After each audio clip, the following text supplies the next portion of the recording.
At 8 a.m., a CEO walked into an airport lounge with a $5 billion business deal in his pocket. By 8:05 a.m., he was being treated like a criminal. Most people would have apologized, but he chose to destroy the airline instead.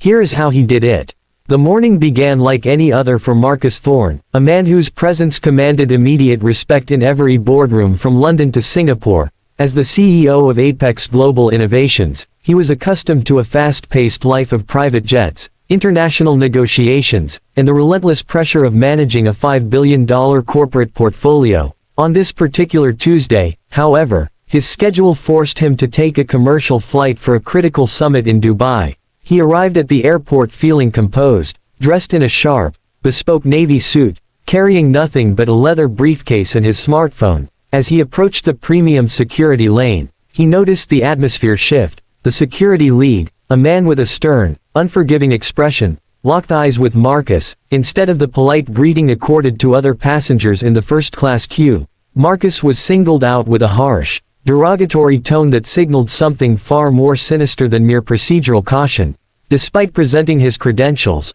his invitation to the summit, and his elite status, Marcus was pulled aside, stripped of his dignity, and forced to undergo a humiliating, invasive search in front of his peers. The security team treated him not as a passenger, but as a criminal, utilizing coded language and aggressive body language that made it painfully clear his race was the primary catalyst for this abuse. As cameras clicked in the distance and other travelers whispered, Marcus stood tall, his heart hammering against his ribs, not from fear, but from a cold, simmering realization that in this space, his success meant nothing to the small-minded individuals wielding their meager authority. He watched as his private items were tossed carelessly onto a plastic bin, his professional reputation tarnished by the baseless assumptions of a man who looked at him and saw only a stereotype. It was a calculated moment of disrespect, designed to diminish him, to make him shrink, to remind him of a world that still sought to limit his potential regardless of his achievements. Yet, as the security agent gloated,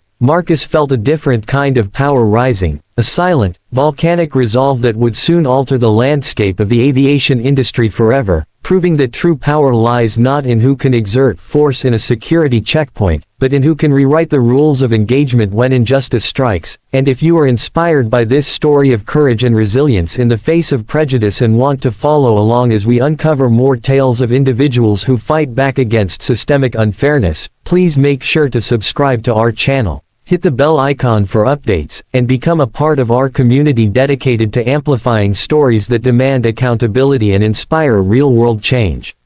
Back in his hotel suite, hours after the incident, the silence of the room was heavy with the weight of what had transpired. Marcus sat at his desk, his laptop open, the glow of the screen reflecting in his eyes as he revisited the footage he had requested from the airport's public relations department. Footage they had begrudgingly released under pressure from his legal team. The humiliation had been public, but his response would be institutional. He wasn't interested in a mere apology or the firing of one disgruntled employee. He was interested in systemic accountability. While most people would have sought a simple lawsuit or a social media rant, Marcus understood the language of the corporate world better than anyone. Money is the only lever that moves the needle. He spent the night reviewing his firm's massive contracts with the airline, a relationship that had spanned over a decade and involved hundreds of millions in cargo logistics, corporate travel, and consultancy fees. He began drafting a letter, his fingers moving with clinical precision over the keys, outlining the breach of his rights and the blatant discrimination he had faced. He knew that the airline's board of directors, focused entirely on their quarterly earnings and stock valuation, would be terrified to learn that their frontline staff had alienated one of their most consistent and high-value partners. He wasn't just planning to withdraw his business. He was planning to dismantle the airline's reputation within the global business community. He reached out to his board, his legal advisors, and his key financial partners, orchestrating a divestment strategy that would act as a financial earthquake. As he finalized the documents, he realized this was about more than just his own wounded pride. It was about every person who had been made to feel small because of their appearance. By morning, the seeds of a massive corporate exodus had been planted, and the airline had no idea that a $5 billion storm was heading straight for their executive boardroom. ready to expose the rot beneath their polished, professional veneer. And if you are captivated by this intense journey of strategic retribution and want to stay updated on how one man's stand can dismantle an industry giant, please make sure to subscribe to our channel and turn on notifications so you never miss the next chapter of this unfolding corporate revolution. The executive boardroom of the airline was usually a place of quiet, calculated calm, but today it was a theater of absolute panic as the atmosphere grew thick with the tension of impending ruin. The CEO and his senior directors sat in stunned silence as the report lay on the mahogany table, the final, undeniable proof that Apex Global Innovations had officially terminated all service agreements, effective immediately, effectively severing a decade-long partnership that had been the bedrock of the airline's international logistics network. Not only that, but Marcus Thorne had leaked the intimate, infuriating details of his traumatic experience to the board's primary institutional investors, sparking a massive, uncontrollable sell-off of the airline's stock that wiped hundreds of millions off their valuation in a single, devastating afternoon of trading. When Marcus finally walked into the boardroom, not as a victim seeking pity, but as a calculated predator prepared for the kill, the air in the room felt vacuum-sealed, heavy with the realization of the massive error they had committed. He didn't shout. He didn't need to raise his voice because the numbers on the screen spoke far louder than any anger could. He simply placed a concise summary of the incident and a detailed, itemized list of the staggering, long-term financial losses the airline would suffer as a direct result of his withdrawal. The airline's CEO stammered, his face pale, attempting to offer a half-hearted, hollow apology, blaming the rigorous and necessary nature of airport security, and promising an internal review that everyone in the room knew was nothing more than a stalling tactic. Marcus laughed, a cold, sharp, and cutting sound that silenced the room and chilled the spines of those who had once thought they were untouchable. He calmly reminded them that while they were busy arguing over administrative policies and defending the indefensible, he had already secured a binding, ironclad deal with their primary competitor, essentially handing over his company's entire, massive logistical network to the very rival the board feared most. He spoke with a quiet, terrifying, and razor-sharp eloquence about the true, hidden cost of systemic bias, how it didn't just hurt the individual, but how it drained the very lifeblood of a company by systematically eroding its reputation, its vital partnerships, and its future viability. He laid out exactly how the culture of discrimination they allowed to fester had created the environment for this catastrophe. As he watched the sweat bead on the brow of the man who had authorized the security procedures that led to his humiliation, Marcus realized that he had achieved the ultimate, perfect form of justice. He hadn't just humiliated them back, he had forced them to sit still and watch the slow, agonizing, and inevitable collapse of their own arrogance. He left the room without a single backward glance, leaving behind a team of shattered executives who were now scrambling to save a ship that was already sinking, proving that in the modern era, discriminatory practices are not just morally bankrupt, but are actually the fastest, most effective way to engineer corporate suicide. And if you are finding yourself deeply invested in this gripping narrative of power, accountability, and the fight against injustice, please make sure to subscribe to our channel right now, turn on the bell notifications, and become an essential part of our growing community that stands for fairness and demands change, ensuring you never miss a moment of the high-stakes journey as we continue to track how these massive corporate walls are crumbling under the weight of truth.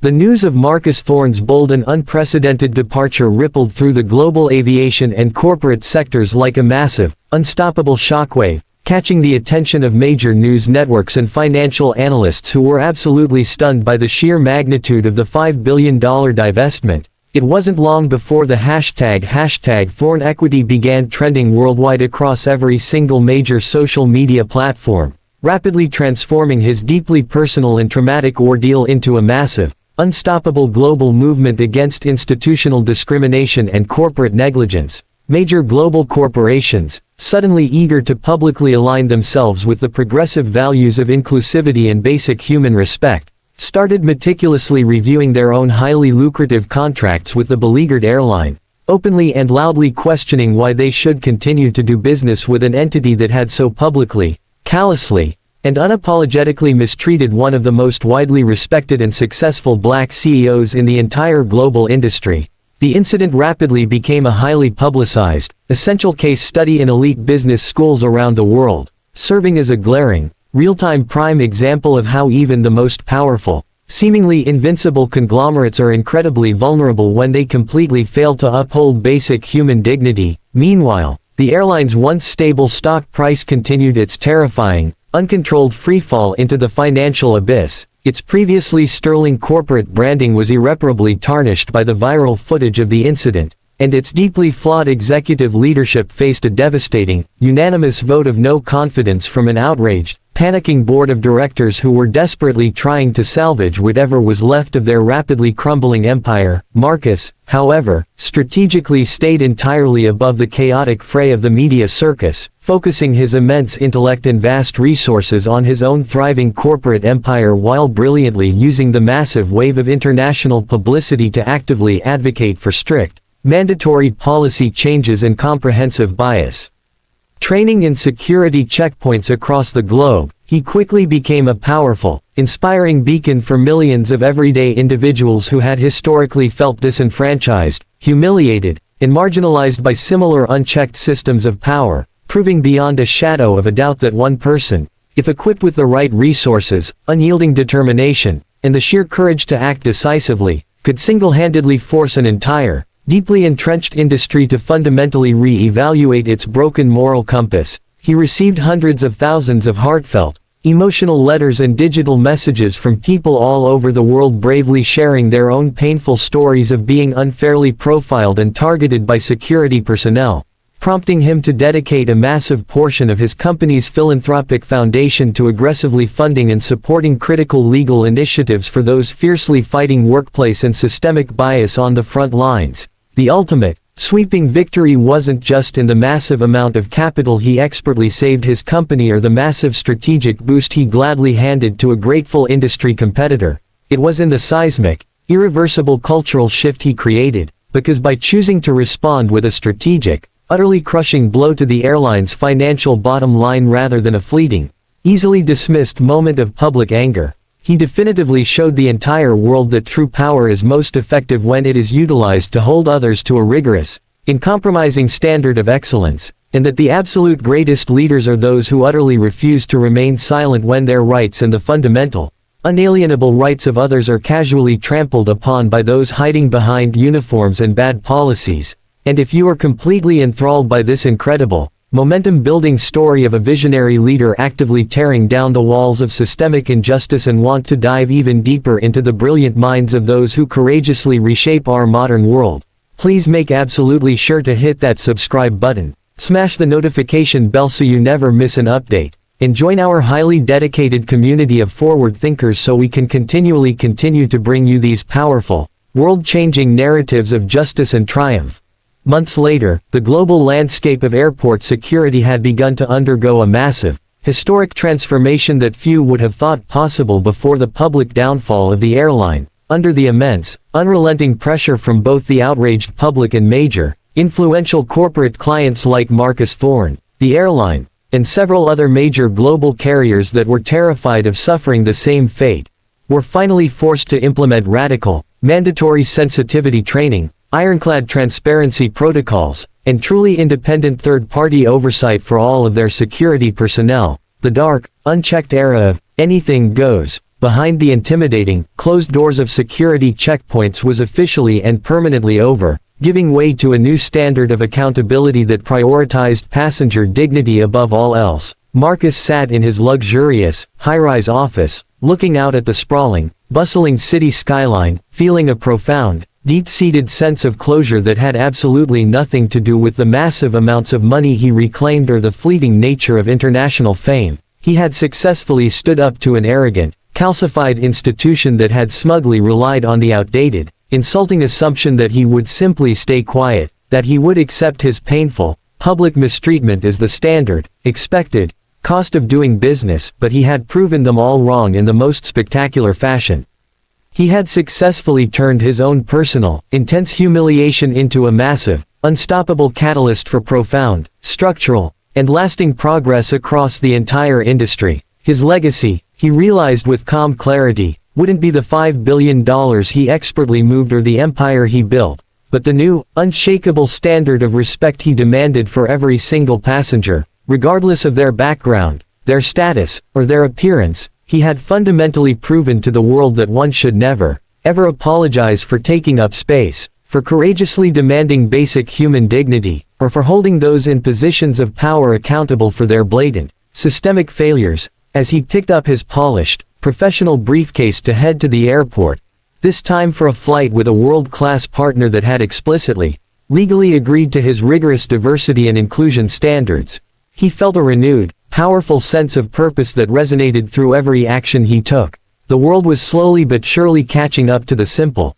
undeniable truth that Marcus had lived by his entire life. That fairness and equality are not optional perks to be granted at the whim of an official, but are absolute, non-negotiable requirements for a functioning society, and those who choose to ignore this truth will eventually pay the ultimate, devastating price. His story became a legendary, cautionary tale whispered in boardrooms, classrooms, and community centers worldwide, a powerful, recurring reminder that true courage always has a cost, but the massive, glorious reward for fighting for justice is a world that is fundamentally safer, more equitable, and more respectful for everyone who comes after. And if you have been truly moved, inspired, and energized by this epic, 5-part journey of one man's stand against systemic injustice, and you are ready to be part of a community that consistently champions those who rewrite the rules of a broken world, please do not hesitate for a second to subscribe to our channel, turn on all notifications so you are the first to hear our next major investigative feature, and join us in our mission to highlight the incredible, world-altering power of standing your ground against the tide of inequality.